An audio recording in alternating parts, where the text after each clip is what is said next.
So for the past couple of years, the video game industry, the AAA industry in particular, has been kind of bad. New titles coming out have been extremely lackluster and boring, with a few exceptions obviously. Games are released extremely buggy and unplayable, and they have to be fixed by the developers after release. And generally, it just seems like they don't really care about what they're making. Like it's purely for profit and zero passion. I have 3 reasons as for why I think video games nowadays are getting worse. The first reason, like I said already, is the obsession with profit. Most publishers are going for that first week or first month of sales.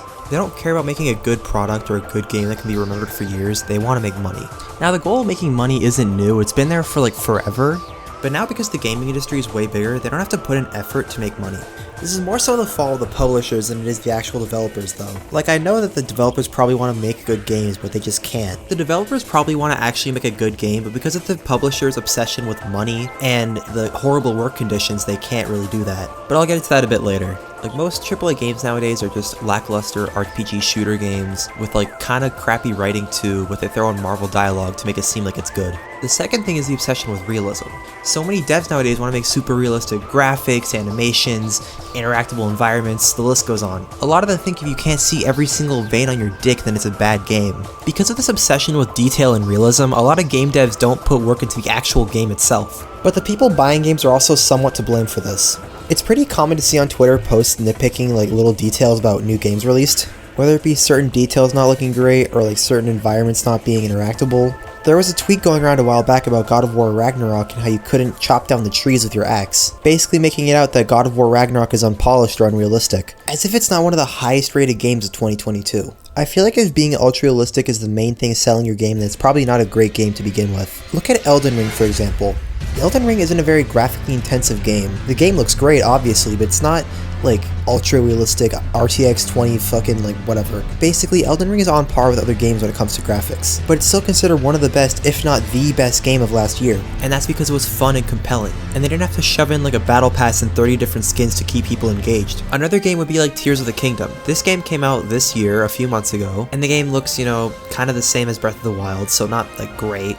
But it's not about looking great, it's about being a fun game to play. And I think the fact that Tears of the Kingdom, which is just Breath of the Wild with more added onto it, is the highest rated game of 2023 should show that it's not about like all these extra things, and it's just about making good quality games. And this game is mostly talking about the AAA studios, but right now look at indie studios. There have been so many indie games coming out that aren't really graphically intensive, but they look amazing and they play well. And they're also fun to play as well. I can't speak for anyone else, but I'm really excited for the new Hollow Knight game. And I think the reason for this is because AAA developers are held down by their publishers. Which leads me to reason number 3 being bad working conditions, crunch time, and lack of freedom. Now, I'm pretty sure everybody knows that game publishers aren't the best, to put it lightly. A lot of major game publishers, especially ones like EA or Activision, are really toxic. They continue milking series that hit their peak like 10 or 15 years ago. They throw in like microtransactions and loot boxes in all their games. In fact, Activision being scummy is why we have Respawn Entertainment, which made Titanfall, Apex Legends, and Jedi Fallen Order. In fact, I'd argue that Respawn is probably the only good company under EA that doesn't suck other than like DICE. And even then, DICE has been kinda iffy these past few years. For those who don't know, back in 2009, Infinity Ward was working on Modern Warfare 2, and Infinity Ward is a part of Activision. But I feel like if you clicked on this video, you already knew that. Activision promised Infinity Ward a percentage of the sales if they released Modern Warfare 2 around the holiday season. They reached that deadline, and it's Modern Warfare 2, so obviously it sold amazing.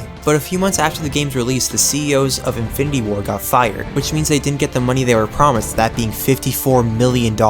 There was a lawsuit, a bunch of stuff happened in between, I don't want to get into that, it's not really what this video is about, but they later joined EA and formed Respawn Entertainment. This is just one of many stories of publishers being scummy to their developers and their developer studios. And overworking and crunch time has been a problem in the gaming industry since its inception, like fucking forever. But the scope of games nowadays is way bigger than it was 20 years ago.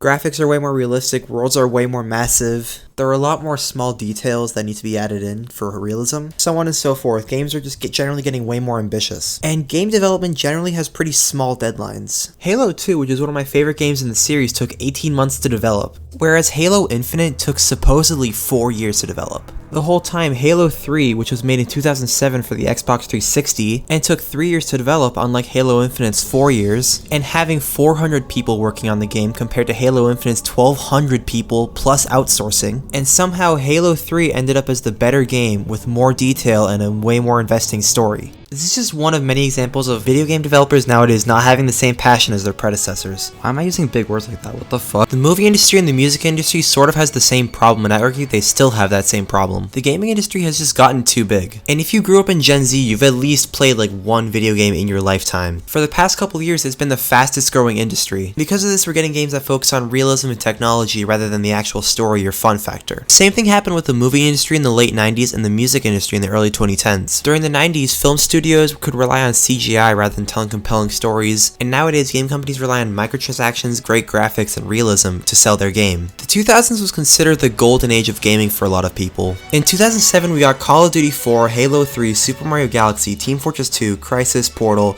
Mass Effect, Metroid Prime 3, Uncharted, Skate, Assassin's Creed, The Witcher, and LEGO Star Wars The Complete Saga all in the same year. And keep in mind, this is just from 2007. 2004 was also a great year, 2006 was a great year, 2008 was a great year, 2009 was a great year, and 2010 were great years for games. And the reason I think these games were so great was because there wasn't really any incentive on DLC, you couldn't really update your game after release, and microtransactions weren't even a concept. If you wanted that cool new skin, you had to play the game to get it. So because of this, there was a lot more incentive on good gameplay, good quality, fun factor, and story. But I don't think the gaming industry is dying like a lot of people say. I think eventually the sales in the video game industry are gonna plummet because of all the bad quality. So then companies are gonna focus more on what makes a game good rather than all this other bullshit. And then we'll get another wave of great games coming out. It might not be as iconic as the 6th or 7th gen, but it'll be focused on fun and good quality. And by good quality, I don't mean super realistic, I mean good level design, good gameplay, and good story. In fact, we might already be seeing this. 2023 had a lot of great releases compared to the past couple of years. Now, to be fair, a lot of these games are remakes or remasters, which isn't really a good thing, but that's a topic for another day. Plus, with the writer's strike going for the video game industry, this means we might get better conditions for workers,